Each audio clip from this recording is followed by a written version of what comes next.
Constipation after 60 is not the same as constipation at 30. Most people do not know this.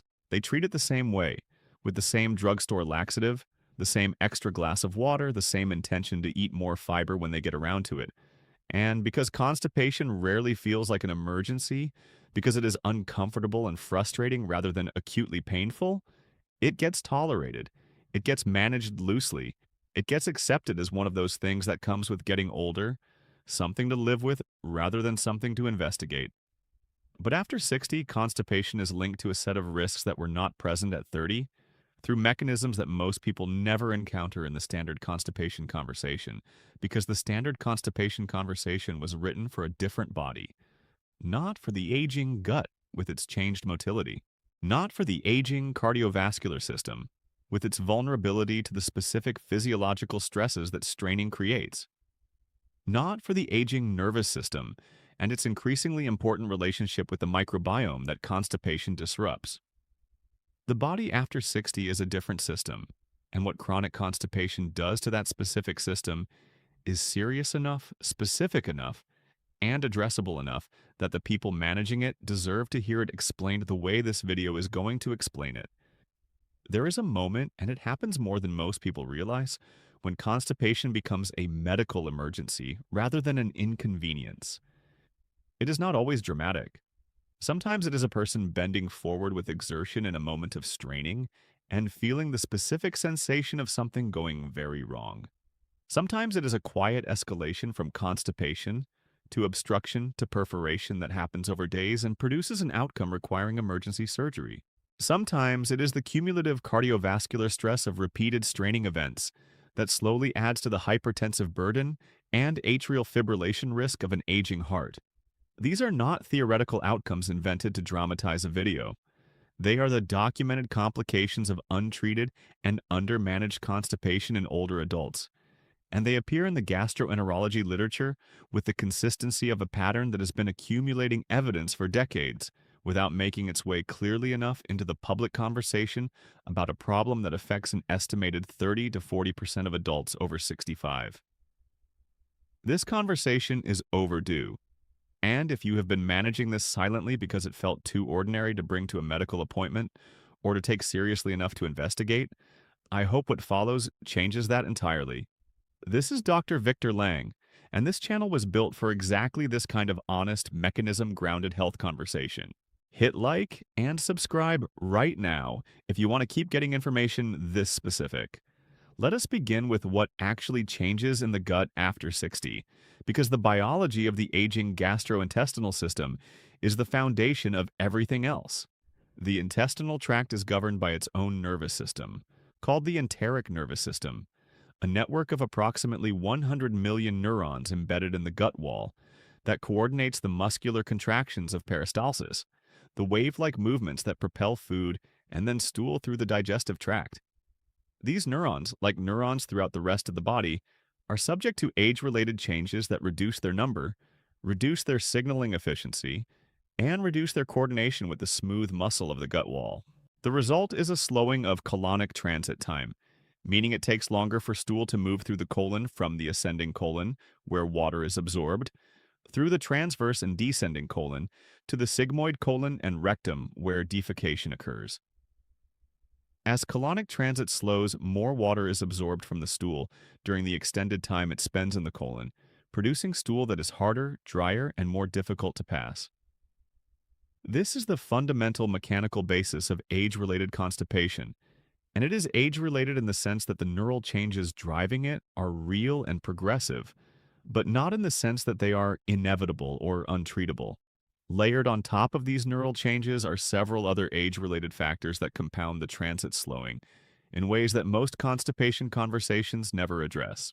Pelvic floor weakness, which develops in both women and men as pelvic floor muscles lose the strength and coordination that supported normal anorectal function, can produce a condition called dyssynergic defecation, in which the muscles that should relax during defecation instead contract, creating a functional obstruction that makes passing stool effortful regardless of its consistency. This condition is dramatically more common in older adults than is recognized in the standard clinical conversation, and it responds poorly to laxatives and fiber, but responds well to pelvic floor physical therapy, which is an intervention that most people with constipation are never referred to or even told exists. Medications are the other driver of age-related constipation that warrant specific naming, because the medications most commonly prescribed to older adults include some of the most potent constipation-producing drugs in the pharmacopoeia. Opioid pain medications, which slow gastrointestinal motility through direct action on the opioid receptors in the enteric nervous system, are among the most reliably constipating drugs available. Anticholinergic medications, which we discussed in the context of cognitive effects in an earlier video, also slow intestinal motility by blocking the muscarinic receptors in the gut wall that regulate peristalsis. Calcium channel blockers, prescribed for hypertension in a very large proportion of adults over 60, slow the calcium-dependent smooth muscle contractions of the intestinal wall. Iron supplements cause constipation in many people through direct effects on gut motility. And polypharmacy, the concurrent use of multiple medications that is nearly universal in the over 65 population, creates additive constipating effects from multiple agents simultaneously, often producing constipation that no individual drug would cause alone. A medication review specifically examining the combined constipating burden of all current medications is one of the most productive and most underutilized first steps in the management of constipation in older adults. Now let us get to the part of this story that transforms constipation from an inconvenience into something that demands to be taken seriously after 60. The cardiovascular effects of straining during defecation in the context of chronic constipation involve a physiological mechanism called the Valsalva maneuver, and its effects on the aging heart are direct, measurable, and in certain contexts, potentially catastrophic. The Valsalva maneuver is the physiological event that occurs when a person strains against a closed airway or resisted expiratory effort, which is exactly what happens during the straining to defecate that constipation requires. During the Valsalva maneuver, increased abdominal and intrathoracic pressure reduces the return of venous blood to the right side of the heart. Blood pressure drops transiently, cardiac output falls, and then, when the straining effort ends and the intrathoracic pressure is released, there is a sudden surge of venous blood returning to the heart, followed by a compensatory spike in blood pressure and heart rate as the baroreceptor reflex responds to the preceding drop. In young adults with healthy, compliant cardiovascular systems, this sequence is managed without consequence. In older adults with stiff arterial walls, reduced baroreceptor sensitivity, and pre-existing heart conditions, the sudden pressure surge following the release of a Valsalva strain can precipitate serious events. Research has documented that acute cardiovascular events including cardiac arrhythmias, myocardial infarction, and stroke clustering around the act of defecation, and specifically around the straining associated with constipation, are a recognized clinical phenomenon in older adults with cardiovascular disease. The Valsalva-induced sudden blood pressure change creates the conditions for plaque rupture in atherosclerotic coronary arteries, for arrhythmia initiation in hearts with existing conduction abnormalities, and for hemorrhagic stroke in cerebral blood vessels that are already subject to the persistent pressure of chronic hypertension. Straining to defecate is not simply uncomfortable. For someone over 60 with pre-existing cardiovascular risk, it is a repeated cardiovascular stress event. And in someone with chronic constipation who experiences this multiple times per day, or who strains significantly every time they attempt defecation, the cumulative cardiovascular burden of this repeated Valsalva exposure is clinically significant. The colorectal cancer connection to constipation deserves direct attention because it is one of the most important long-term risks that chronic constipation contributes to. And it operates through a mechanism that is specific enough to be understood and specific enough to be addressed. Prolonged colonic transit time means that potential carcinogens in the stool, including metabolic byproducts of bacterial fermentation of undigested material, bile acids transformed by intestinal bacteria into secondary bile acids with mutagenic properties, and various toxic compounds that arise during the fermentation of poorly digested proteins, remain in contact with the colonic epithelium for longer periods.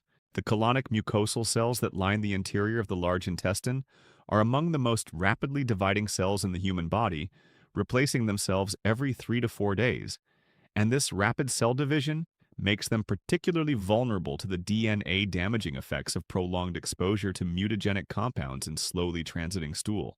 Research on colorectal cancer risk has consistently found associations between constipation, particularly long-standing constipation, and increased colorectal cancer risk, with the proposed mechanism involving both this prolonged mucosal exposure and the inflammatory changes in the colonic mucosa that chronic stool stagnation promotes. The gut-brain axis connection to constipation in older adults is another dimension that most people have never encountered, and it has implications for cognitive health that go well beyond the discomfort of the bowel symptom itself. The enteric nervous system in the gut communicates bidirectionally with the brain through the vagus nerve and through the systemic circulation of bacterial metabolites, neurotransmitter precursors, and inflammatory signals produced by the gut microbiome. The gut microbiome is responsible for producing a significant proportion of the body's serotonin, for modulating the immune environment that determines systemic inflammatory tone, and for producing the short-chain fatty acids that support brain protective functions, including the maintenance of the blood-brain barrier. Chronic constipation disrupts the gut microbiome in specific ways, reducing the populations of beneficial fiber-fermenting bacteria and allowing the proliferation of bacteria associated with stagnant, low-oxygen environments. The resulting microbiome imbalance reduces serotonin production, increases systemic inflammatory signals, and reduces the short-chain fatty acid output that the brain depends on. Research on the gut-brain axis has found that gut microbiome disruption associated with constipation is independently associated with higher rates of depression, cognitive decline, and in the context of Parkinson's disease, the gut is now recognized as a potential site of disease initiation years before neurological symptoms appear, with constipation consistently identified in the research literature as one of the earliest and most reliable non-motor symptoms of Parkinson's disease, sometimes appearing more than a decade before any movement disorder is diagnosed. The connection to Parkinson's disease deserves to be stated clearly and without minimization, because it is a finding in the research literature that is being underappreciated in the clinical management of constipation in older adults. Multiple large-scale studies, including a major prospective study published in the journal Neurology, have found that constipation is significantly more prevalent in the years and even decades preceding a Parkinson's diagnosis than in the general age-matched population without Parkinson's. The proposed mechanism involves the spreading of alpha-synuclein aggregates, the misfolded proteins that are the pathological hallmark of Parkinson's disease, from the enteric nervous system of the gut to the brainstem via the vagus nerve. This gut-first hypothesis of Parkinson's disease pathogenesis, proposed by the German neuropathologist Heiko Brack and now supported by substantial evidence, suggests that the gut and its enteric nervous system may be where Parkinson's disease begins, with chronic constipation as one of the earliest visible manifestations of the enteric nervous system damage that precedes the brain involvement. This does not mean that everyone with chronic constipation will develop Parkinson's disease, but it means that long-standing, poorly managed constipation in older adults is not something that should be normalized without investigation, particularly in the presence of other early Parkinson's indicators such as reduced sense of smell, REM sleep behavior disorder, or unexplained mood changes. Now let us turn to what effective management of constipation after 60 actually requires, because the standard advice is genuinely insufficient for the older adult in whom the biological drivers are multiple and the stakes are higher. Fiber is the foundation, but fiber type matters in ways that most constipation advice does not differentiate. Insoluble fiber from wheat bran, whole grains, and vegetable skins bulks the stool and may not be better tolerated or more effective in older adults with slow transit constipation than adequate fluid. And in cases of severely slowed transit, high insoluble fiber intake can worsen the situation by creating a larger, drier stool mass. Soluble fiber, specifically the gel-forming types from psyllium husk, oat beta-glucan, and flaxseed, works differently. It forms a water-retaining gel in the colon that softens the stool and provides prebiotic substrate for the beneficial bacteria that produce the short-chain fatty acids supporting colonic motility.